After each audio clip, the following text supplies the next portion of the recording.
بارگاہ رسالت مآب صلی اللہ تعالیٰ علیہ وسلم میں درود و سلام کا ہدیہ پیش کر لیجیے۔ اللہم صلی علی سیدنا و شفیعنا و حبیبنا و مولانا محمد و بارک وسلم صلاۃ و سلام علیک یا رسول اللہ صلی اللہ تعالیٰ علیہ وسلم۔ ماہ ذی الحجہ کا چاند نظر آ چکا ہے اور یہ ذی الحجہ کا مقدس مہینہ شروع ہو چکا ہے، جسے عید الاضحیٰ یا بقرعید کا مہینہ بھی کہتے ہیں۔ اسلامی تاریخ کے اعتبار سے، قمری تقویم کے اعتبار سے یہ 12واں مہینہ ہے اور یہ اسلامی سال کا آخری مہینہ ہے۔ ذی الحجہ کا مہینہ اپنے دامن کے اندر کتنی برکتیں رکھتا ہے وہ ہو سکتا ہے کہ آپ کو معلوم ہو، اور اگر نہیں معلوم ہوگا تو انشاءاللہ میری تقریر ختم ہوتے ہوتے آپ کو بہت کچھ معلوم ہو جائے گا۔ جو مہینہ ہمارے درمیان آج جلوہ افروز ہے، میں دیکھتا ہوں بہت سارے لوگ ماہ رمضان میں عبادتیں خوب بڑھ چڑھ کے کرتے ہیں۔ کیوں؟ اس لیے کہ رمضان المبارک کی فضیلتیں اور برکتیں انہیں معلوم ہے، لیکن ذی الحجہ کتنی برکت والا مہینہ ہے وہ آپ سنیں گے تو آپ کو خود کو ایک دل کے اندر للک پیدا ہوگی کہ اتنا مقدس مہینہ، اور ہم اس مہینے کے اندر نیکی کر کے اپنے مولا کو راضی نہ کریں تو پھر یہ بڑے افسوس کی بات ہے۔ یہ اسلامی تقویم کے اعتبار سے یہ 12واں مہینہ ہے، اور یہ جو جتنے دنیا میں کیلنڈر آپ دیکھ رہے ہیں نا، یہ سارے کیلنڈر بعد میں بنے ہیں۔ یہ محرم سفر والا جو کیلنڈر ہے نا، وہ بہت پہلے بنا ہے۔ کتنا پہلے بنا ہے؟ قرآن مقدس میں اللہ تبارک و تعالیٰ ارشاد فرماتا ہے کہ یہ 12 مہینوں کی جو گنتی ہے اللہ تبارک و تعالیٰ کے یہاں، یہ کب سے ہے؟ یوم خلق السماوات والارض ان عدۃ الشہور عند اللہ 12 شہرا فی کتاب اللہ یوم خلق السماوات والارض منھا 4 حرم۔ رب نے اس آیت کریمہ میں فرمایا، اس کا مفہوم یہ ہے کہ مہینوں کی گنتی اللہ تبارک و تعالیٰ کے یہاں 12 مہینے ہیں اللہ کی کتاب میں، اس دن سے جس دن اللہ تبارک و تعالیٰ نے آسمانوں اور زمین کو پیدا کیا۔ ان میں سے 4 مہینے حرمت والے ہیں۔ یہ 4 مہینے کون سے ہیں؟ یہ 4 مہینے ذوالقعدہ، ذوالحجہ اور رجب اور محرم، یہ 4 مہینے حرمت والے۔ تو اللہ تبارک و تعالیٰ نے جو 12 مہینوں کی گنتی بتائی، ان 12 مہینوں میں ان 4 مہینوں کا شمار ہے۔ تو اس کا مطلب یہ ہوا کہ اللہ تبارک و تعالیٰ کی بارگاہ میں جو مہینوں کی گنتی ہے وہ جنوری فروری سے نہیں ہے، وہ محرم صفر ربیع الاول سے گنتی ہے، کیونکہ اللہ نے اس گنتی کے اندر حرمت والے مہینوں کو ذکر کیا، اور حرمت والے مہینے دنیا کے کسی اور کیلنڈر میں نہیں آتے ہیں، اگر آتے ہیں تو اسلامی کیلنڈر کے اندر آتے ہیں۔ تو اس کا مطلب یہ ہوا دنیا کے سارے کیلنڈر بہت بعد میں بنے ہیں، لیکن یہ اسلامی کیلنڈر ہمارے دنیا میں آنے سے پہلے ہی بن گیا تھا، اور یہ گنتی اللہ تبارک و تعالیٰ کے یہاں بہت پہلے سے معتبر ہے۔ اور آپ خود سمجھ سکتے ہیں کہ مہینہ کا معنی کیا ہوتا ہے؟ ماہ کا معنی ہوتا ہے چاند، تو مہینہ تو چاند والا ہوا۔ تو یہ جنوری فروری تو چاند کے اعتبار سے نہیں بلکہ سورج کے اعتبار سے ہوتے ہیں۔ ماہ کا معنی ہوتا ہے چاند اور مہر کا معنی ہوتا ہے سورج۔ تو اسلامی مہینہ ہے وہ ماہ سے بنا ہے، وہی مہینہ ہے، جنوری فروری مہینہ نہیں ہے۔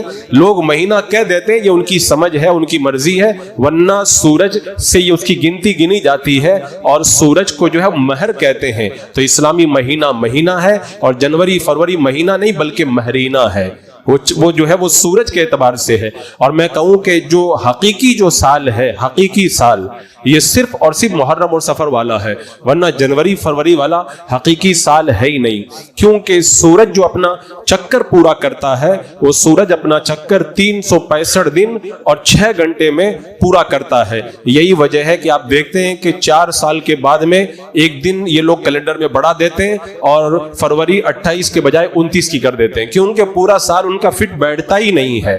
اگر پورا سال اگر فٹ بیٹھتا ہے تو صرف اور صرف اسلامی تقویم کے اعتبار سے، جو محرم سفر کے اعتبار سے مہینہ ہے، اسی کے اندر بیٹھتا ہے۔ لیکن یہ بڑے افسوس کی بات ہے، آج مسلمانوں کا ایک بڑا طبقہ، مسلمانوں کے بچے جنوری فروری تو یاد رکھتے ہیں، لیکن محرم اور سفر کے اعتبار سے جو گنتی اسلامی تاریخ کے اعتبار سے وہ انہیں یاد نہیں رہتی ہے۔ حالانکہ ہمارے روزے اسی کے اعتبار سے، ہمارا حج اسی کے اعتبار سے، ہم پر جو زکوٰۃ زکوٰۃ فرض ہوتی ہے وہ اسی کے اعتبار سے، عورتوں کی جو عدت پوری ہوتی ہے وہ اسی چاند کے مہینے کے اعتبار سے، ایسے ہی بہت سارے شریعت کے جتنے احکام ہیں ان سارے احکام کا دار و مدار یہ قمری اور چاند والی تاریخ کے اوپر ہے، لیکن یہی تاریخ ہمیں نہیں معلوم ہوتی ہے۔ یہ بڑے افسوس کی بات ہے۔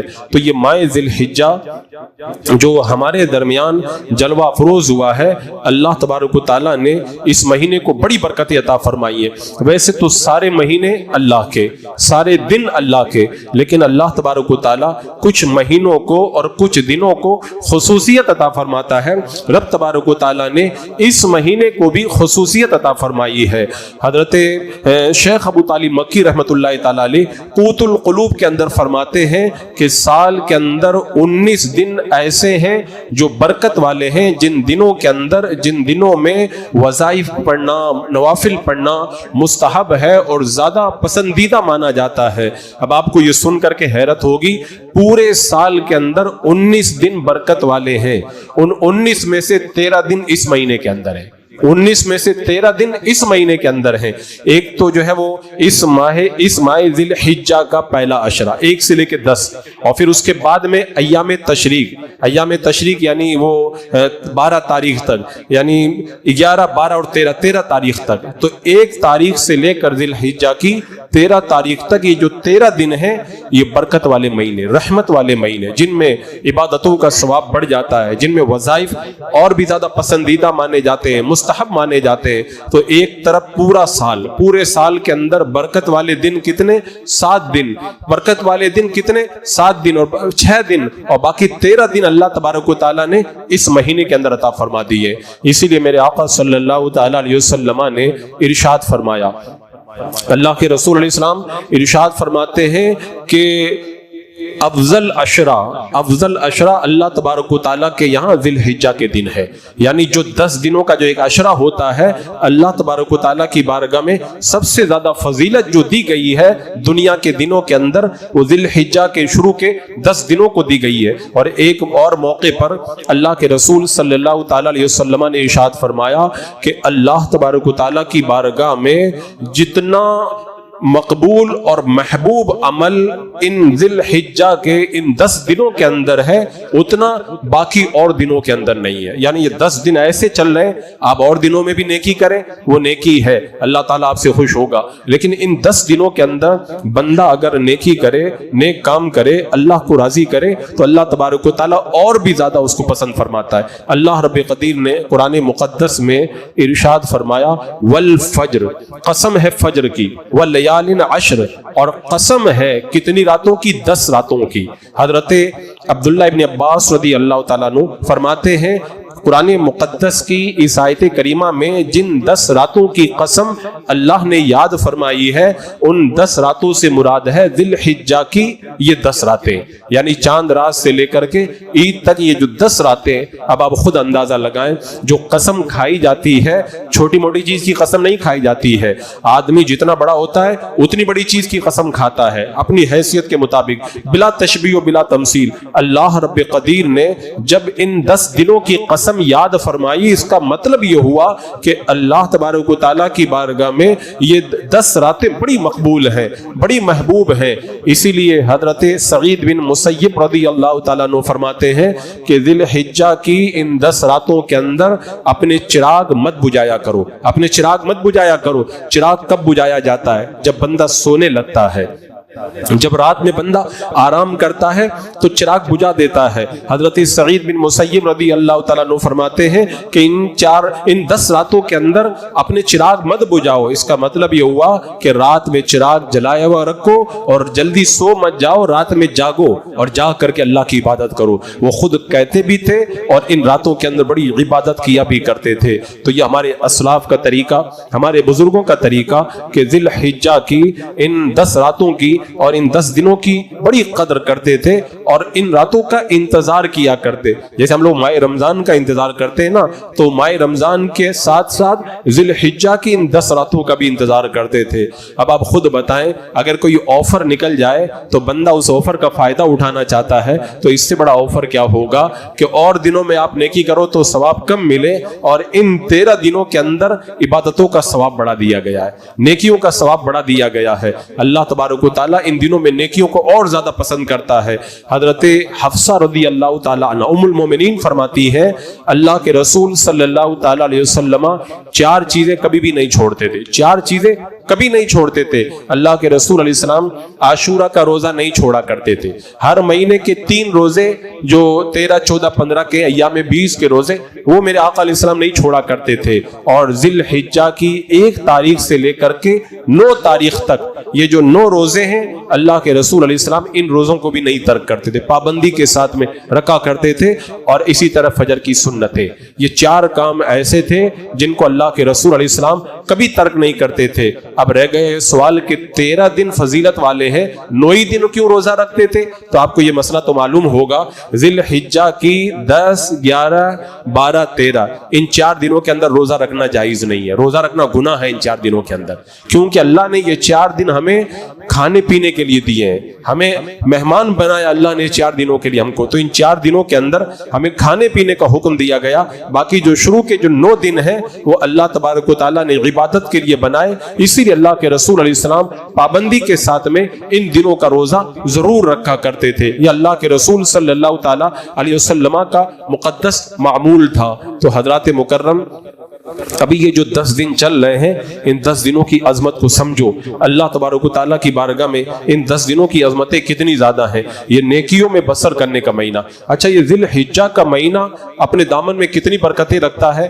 حضرت ایک بہت بڑے بزرگ گزرے ہیں, وہ فرماتے ہیں کہ اللہ تبارک و تعالیٰ نے ان 10 راتوں کی جو قسم یاد فرمائی, وَلَيَالٍ عَشْرٍ, ذی الحجہ کی ان 10 راتوں کی اللہ نے جو قسم یاد فرمائی, اس قسم کو یاد کرنے کی وجہ بزرگ نے بیان فرمائی کہ اس کی وجہ یہ ہے کہ ان 10 دنوں کے اندر بہت ساری عبادتیں جمع ہو گئی. جیسے نماز آپ باقی دنوں میں بھی پڑھتے ہیں, ان دنوں میں نماز بھی ہے.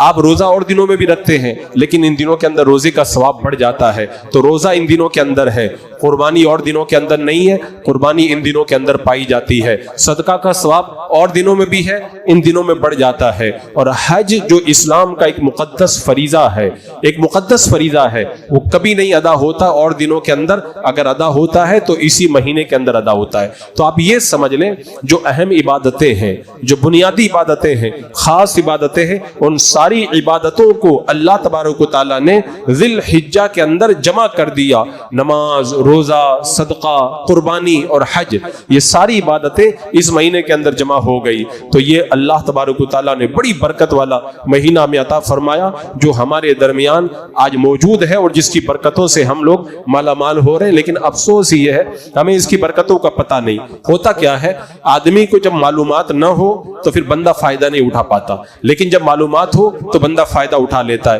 ایک بندہ بالکل فقیرانہ لباس میں بیٹھا ہوا ہے, لیکن آپ اس کو جانتے ہی نہیں, تو آپ دیکھیں گے, دیکھ کر کے نکل جائیں گے. لیکن کوئی آپ کو بتا دے گا یہ اللہ کا ولی ہے, تو آپ اس کے پیچھے پیچھے لگ جائیں گے, اپنے لیے دعا کروائیں گے. اسی طرح آپ سمجھے کتنی چیزوں کو آپ دیکھیں گے. کوئی آپ کے پاس میں ہیرا ہے, آپ کو پتہ ہی نہیں کہ یہ ہیرا ہے, آپ سمجھ رہے کانچ کا ٹکڑا ہے, آپ اس کو کہیں پر بھی ڈال دیں گے. لیکن کوئی اگر آپ کو بتا دے گا یہ ہیرا کروڑوں روپے کا ہے, تو اس کو آپ سنبھال کر کے تجوریوں کے اندر رکھیں گے. کوئی غذا ہے, آپ کو اس کے فائدے معلوم نہیں ہے, آپ کھائیں گے نہیں کھائیں گے, لیکن اس کے بڑے بڑے فائدے جب کوئی حکیم آپ کو بتائے گا, آپ اس کو کھانے کے لیے بےتاب نظر آئیں گے.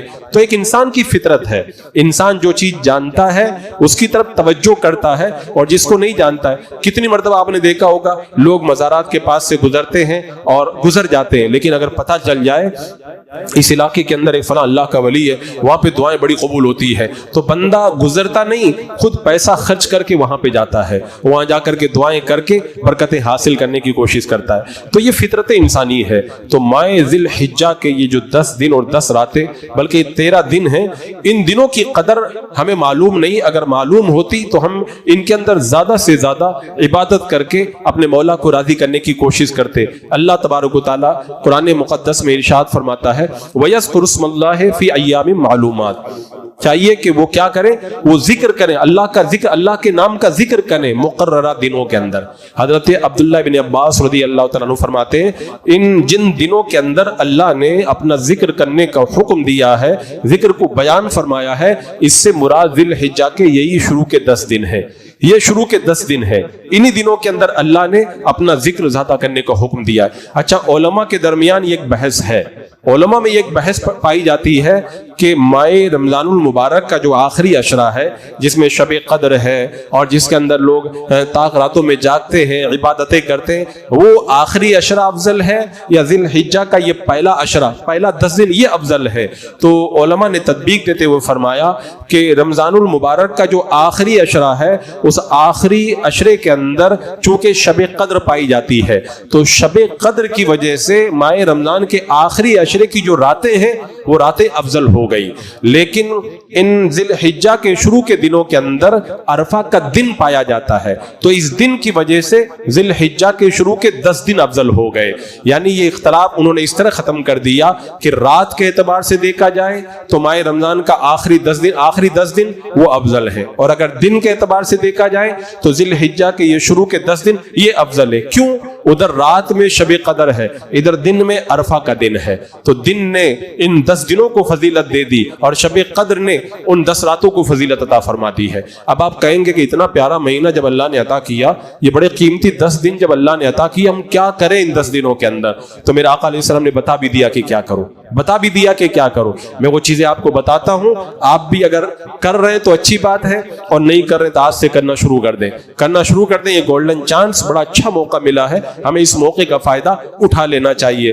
تو میں نے جو کہا تھا نا آیت کریمہ میں رب نے فرمایا وَيَذْكُرُ اسْمَ اللَّهِ فِي أَيَّامٍ مَعْلُومَاتٍ، مقرر دنوں میں اللہ کو یاد کرو. حضرت عبداللہ بن عباس کہتے ہیں ذی الحجہ کے ان شروع کے 10 دنوں کو اللہ نے ذکر کیا.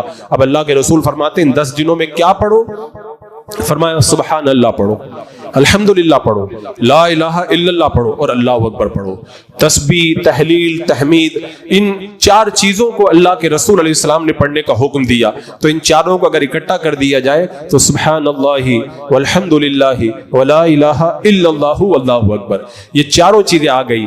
سبحان اللہ یہ تسبیح آ گئی، الحمدللہ یہ تحمید آ گئی، اور لا الہ الا اللہ یہ تحلیل آ گئی، اور اللہ اکبر یہ تکبیر آ گئی. میرا آقا علیہ السلام نے 4 چیزیں اس مہینے میں ان 10 دنوں میں پڑھنے کا حکم دیا، اور یہ چاروں کی چاروں چیزیں اس تسبیح کے اندر جمع ہو گئی. میں دیکھتا ہوں بچپن کے اندر جب لوگ بچے مدرسہ پڑھتے ہیں تو اس کو یاد کرتے ہیں، لیکن ان کو قدر معلوم نہیں ہوتی.